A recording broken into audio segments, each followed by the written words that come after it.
All right, the U.S. government promised a long time ago that turning medical charts into electronic records would make our healthcare better, cheaper, and most importantly, perhaps, even safer. But 10 years and $40 billion later, the system is a big mess, according to the key findings of a new study published by the Mayo Clinic, the medical journal, who surveyed almost 10,000 doctors. RT correspondent Saya Tavenger is going to take us inside this digital revolution gone wrong. Saya? Yes, Manila, it was actually President Obama who started the government's change towards the electronic health system known as EHR. And during a speech at the American Medical Association in 2009, President Obama promised that switching from paper to digital would make physicians' life easier and reduce medical errors.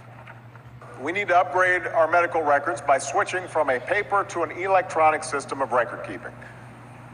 We've already begun to do this with an investment we made as part of our Recovery Act. And that will not only mean less paper pushing and lower administrative costs, saving taxpayers billions of dollars, it will also mean all of you, physicians, will have an easier time doing your jobs.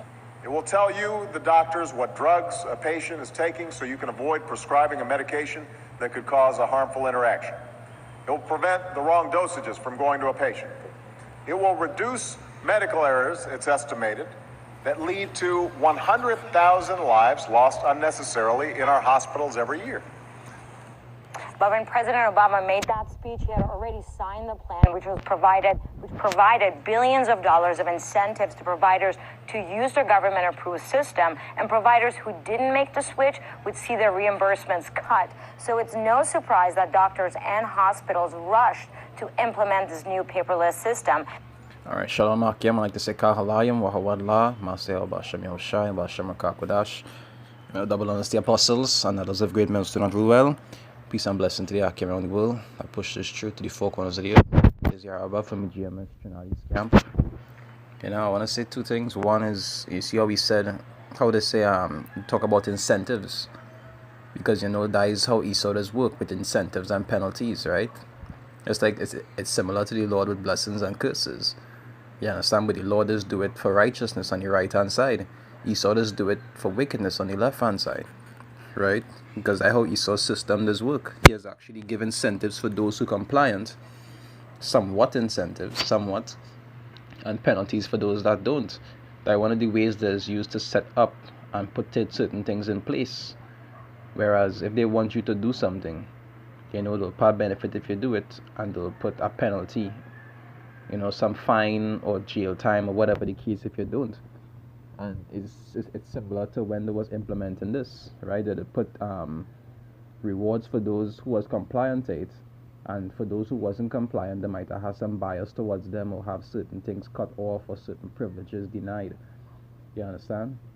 But and the other thing is, this whole system that they're setting up is really and truly for what we know as the mark of the beast. You understand? Which is the RFID microchip, because they're trying to make things and put things in place to actually surround you understand that technology itself.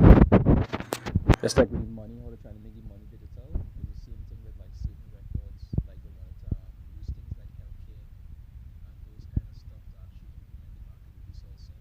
So for those who want free healthcare and any kind of healthcare whatsoever at some point in time, if they don't have the chip, they won't be able to receive these things. You understand? So all of this is just them paving the way, prepping, you know, for what we know as the mark of the beast. But as you can see, it still have flaws in it. Why? Because everything is for its time. You understand? We don't want it to happen yet. Have its a point in time where it will happen. But that time is not just yet. It's close, but it's not yet. That's why you'll see that we still having certain errors and, you know, certain problems sorting certain things out. But when the Lord is in due time, when the Lord is ready, he will make everything easy for them to do it. You understand? Because that promise is fulfilled. And as of 2015, 84% of hospitals had switched to the electronic health record system. But technology just couldn't keep up with this mad dash. In fact, the systems were so poorly designed that doctors now spend a significant amount of time dealing with the problems rather than helping patients. The study noted that for every hour doctors spend with patients, they would spend an additional 2 hours on EHRs. Now, in that survey, the mean score was 45 on the system's usability, equivalent to an F. Keep in mind that such a score is in the bottom 9% of the scores across studies in other industries and is not it's in a non-acceptable range. And consider just a few of these examples highlighted in the study. Now, only 31% of physicians are working few hours and are seeing fewer patients. 80% of physicians are at full capacity or are overextended. 62% are pessimistic about the future of medicine. 78% often experience a feeling of burnout. And 23% of physicians is spent on non-clinical paperwork. I remember to do a video and they talk about these so-called statistics that they just run. Somebody who actually did a video, I think it's on RT News, with us talking about they're doing a rating, but yet they're only using like about 2,000 people only. When really and truly the US is full of over 300 million people. But they go do a survey with only 2,000 people and they'll say 25% of Americans, and by just only surveying 2,000 people. So even these surveys, what they giving you is how to be mindful of, how accurate it really is. Because they just use a small amount and use that to justify the entire group. So why are physicians spending all this time on the digital system?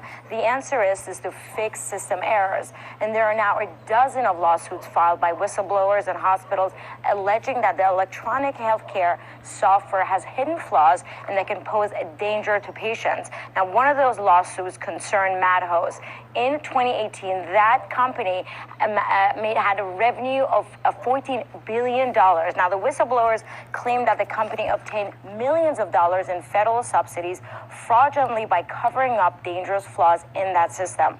However, the concern is not just over wasteful spending on tax dollars, but EHRs also monitors the medicines people take and their vital signs. Now, this impacts software glitches, prevent doctors from accessing files quickly, and in that consequence can also mix up patients or send vital sign results to the wrong file and contribute to serious injuries or even death, as we're seeing right now. So some sort of critical change is needed to fix this system. Manila, back to you. Now they're showing you what? That it's not ready, but it's also showing you that it's something they're working on. They're trying to resolve, because eventually when that time does come and the Lord put it in them to perfect everything, these symptoms we see in being prepared now will be what we will have to deal with in time to come. You understand? So it come like we're getting pre-warnings in a sense of what to look out for. Scriptures talk about putting on the whole armor of God, that we may be able to resist the wiles of the devil. Right? You see that as I believe that is Galatians 6 around 10, somewhere around there.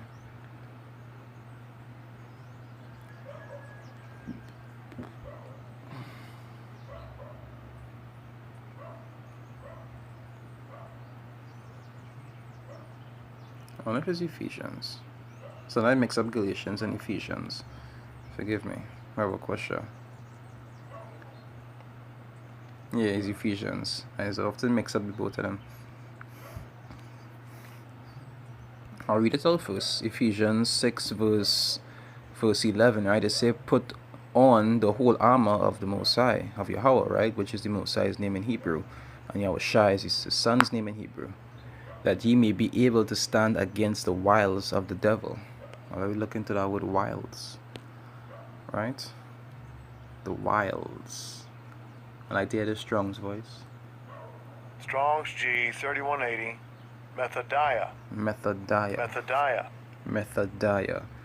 It's a cunning arts, deceit, craft, trickery. And we know all these things is what they will use to try to get us to take these things. Try to make it look like it's something useful, like it's something fun, it's something convenient. When we already know what it is about according to the scriptures. I wouldn't read it, but when you go to like Revelations 13 from 16 or 15 or 16, go down.